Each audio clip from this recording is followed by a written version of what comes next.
नमस्कार व्यूअर्स, मैं महेश जोशी आपका स्वागत करता हूं अपने ब्लॉग मी पहाड़ी में। मैं आज आया हूं कोट भ्रामरी माता के मंदिर में। कोट भ्रामरी माता का मंदिर बागेश्वर जिले के गरुड़ ब्लॉक में है और यहां पर चंदवंश और कत्यूरी वंश की कुल देवियाँ हैं। चंदवंश की कुल देवी माँ नंदा और कत्यूरी वंश की कुल देवी कोट भ्रामरी माता। यहाँ की बहुत सारी पौराणिक मान्यताएं हैं, कहानियाँ हैं। इन सभी को मैं आपके सामने रखूँगा और रखने का प्रयास करूँगा जो सार्थक हो और सत्य हो। सबसे पहले मैं बताना चाहूँगा कि जो कोट भ्रामरी माता का यह जिस स्थान पे मैं खड़ा हूँ, यह कभी कत्यूरी वंशों का रण कोट हुआ करता था, जिसे रणचूला कहते थे। यह ऊंची चोटी दो आदि शक्तियों का निवास स्थान है, माँ भ्रामरी और माँ नंदा देवी।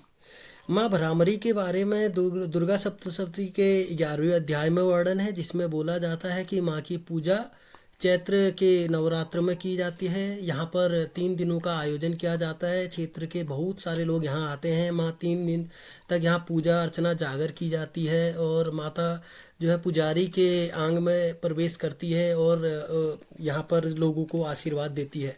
उस टाइम पर यहाँ पर लूट मतलब जो प्रसादी माँ के द्वारा दी जाती है, उसके लिए लोगों को बहुत ज़्यादा उत्साहित होकर लोग भाग लेते हैं और लूट मच जाती है माता के प्रसाद को लेने के लिए। और जो भी यहाँ पर प्रसाद लेके जाते हैं उनको मनवांछित फल मिलता है और माता अपना आशीर्वाद बना के रखती है। जहाँ मैं माता नंदा के बारे में बोलूँ तो माँ नंदा के बारे में जैसा आप सभी लोगों को पता है, उन्होंने पहला अवतार लिया था राजा दक्ष के घर में और वहाँ पर उन्होंने सती बनकर जो है शिव जी को प्राप्त किया था। शिव जी को अपमानित करने पर उन्होंने यज्ञ में अपनी आहुति दे दी थी। जब शिव जी उनके मृत देह को लेकर आकाश में विचरण कर रहे होते हैं और रुंदन कर रहे होते हैं, तो उनका रुंदन और विलाप तोड़ने के लिए भगवान विष्णु अपने सुदर्शन चक्र से माता सती के मृत देह को 51 हिस्सों में उनको खंडित कर देते हैं। जो 51 हिस्सों में माता खंडित हुई तो उनके जो है 51 अलग अलग जगहों में मंदिर बने और वो पीठ हैं जो आज भी है। जैसे यहाँ पर है कोट भ्रामरी माता। कोट भ्रामरी माता के पीठ की पूजा की जाती है। नैनीताल का आपने नाम सुना है। नैनीताल में माता की आँखों की पूजा होती है। वहीं अगर हम पूर्णागिरी की बात करें तो पूर्णागिरी में माता के नाभि की पूजा होती है और दूनागिरी में माता के केशों की पूजा होती है। इससे आगे की जानकारी के लिए मैं पंडित जी हमारे इस यहाँ के पुजारी हैं, उन्हीं से बात करता हूँ। इस मंदिर के बारे में थोड़ा आपको जानकारी देना चाह रहा हूँ।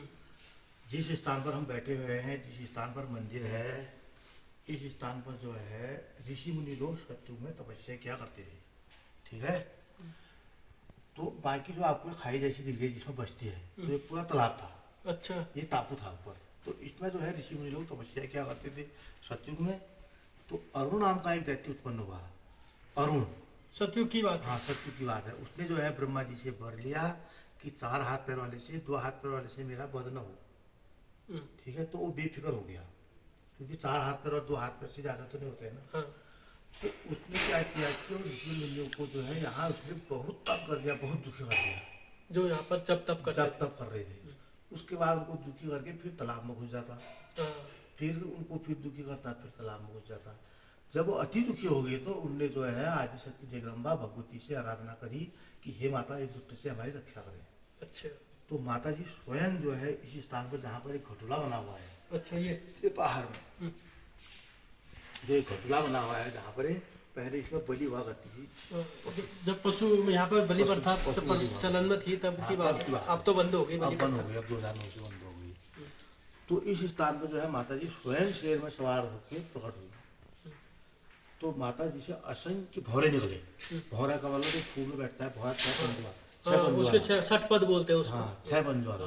असंख्य ब्राह्मणों का रूप धारण करके उस महाअसुर में चिपट के इसी स्थान पर घटले में उसका फिर वध किया गया। अरुण नाम के व्यक्ति का वध किया गया। तो तब जाके माता जी जो है ब्राह्मणी नाम से विख्यात हुई।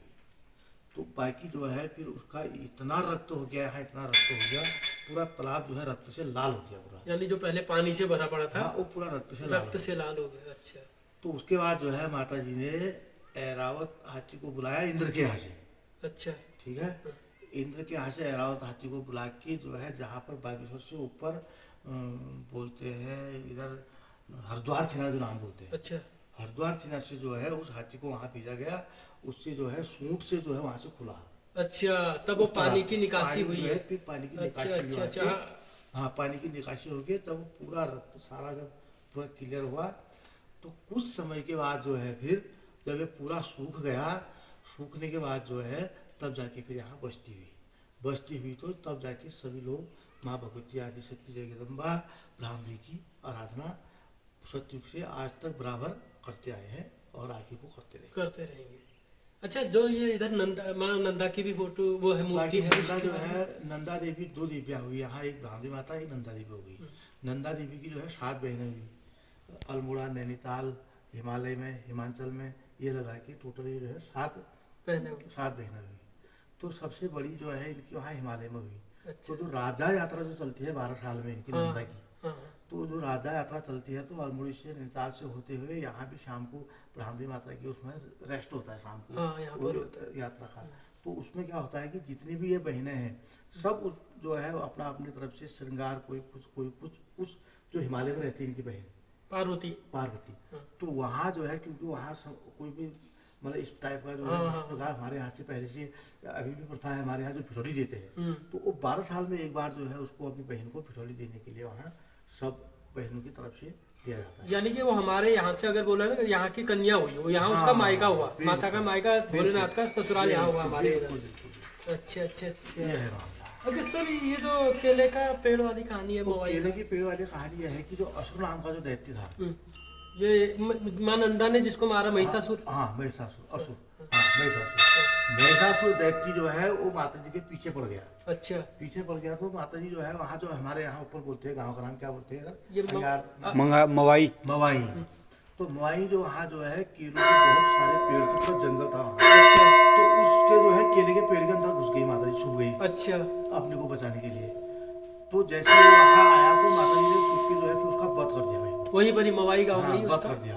तो उसके बाद जो है तब जाके माता जी की जो है फिर लोग जो है उसी केले के पेड़ से जो है साल भर में एक बार प्रतिबिंब बना के उस माता की पूजा करते हैं। अच्छा अच्छा। अभी इसमें एक और चीज पूछ रहा था आपसे कि ग्राम ये देवनाई में माता का श्रृंगार वगैरह वो लोग करते हैं, जेवर है, जो जेवर। अच्छा अच्छा, वो उन्हीं के पास रहता है। उनके पास इसलिए रहता है क्योंकि उस टाइम क्या था कि जैसे पुराने जमाने में क्या था, लोग जो है कोई गांव में शेठ होते थे या प्रधान होते थे। तो है प्रधान होते थे उस टाइम की बात बता रहे हैं आप तो। हाँ, तो प्रधान या सेठ हुआ करते थे, तो उनने जो है कि उनकी पोजीशन सही थी लोगों की। अच्छा। जिनके यहाँ देवनाई में गोरा लोग हुए, गोरा लोग।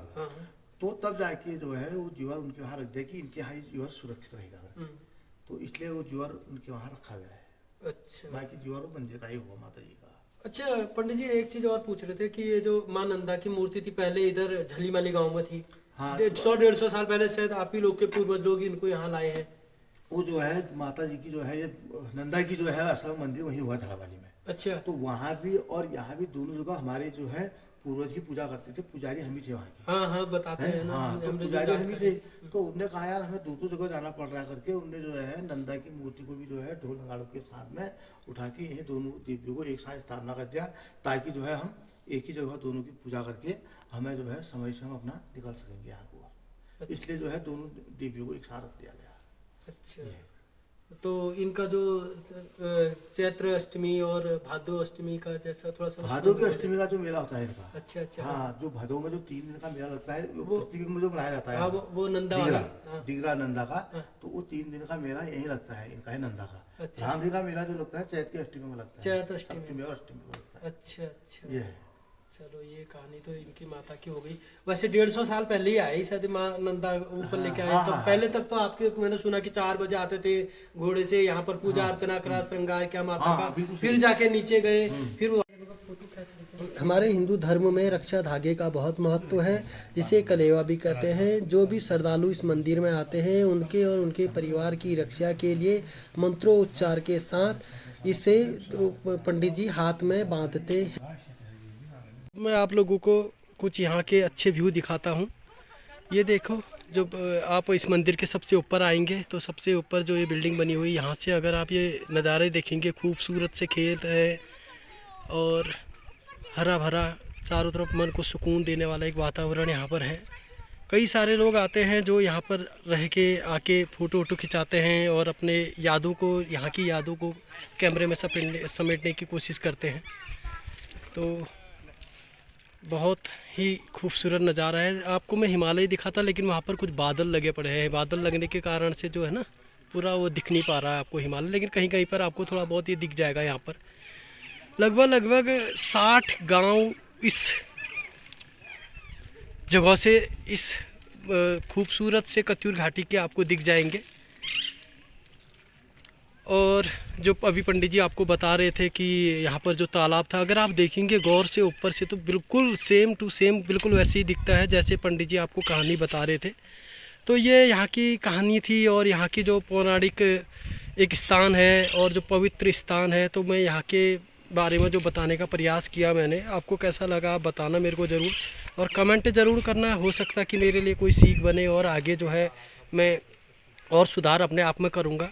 अब मैं आप लोगों से इतना कहना चाहूँगा कि प्लीज़ कमेंट करें, और ताकि मैं आगे जो है अपने इस पर और ज़्यादा काम कर सकूँ। यह मेरा पहला प्रयास था। अगर कोई गलती हो गई या किसी तरह से किसी को लगता है कि कोई बात गलत है तो प्लीज़ मुझे माफ़ करना। और अगर आपको लगता है ऐसा कि मैं इस सत्य को आगे ले जाऊंगा, यानी यहाँ की सच्चाई को, यहाँ के इतिहास को मैं जो है दुनिया के समक्ष बताना चाहता हूँ कि उत्तराखंड जो है एक महज सिर्फ देखने का स्थान नहीं है। यहाँ पर यहाँ की कल्चर, यहाँ की सभ्यता, यहाँ की संस्कृति बहुत ही समृद्ध है और बहुत ही महान है।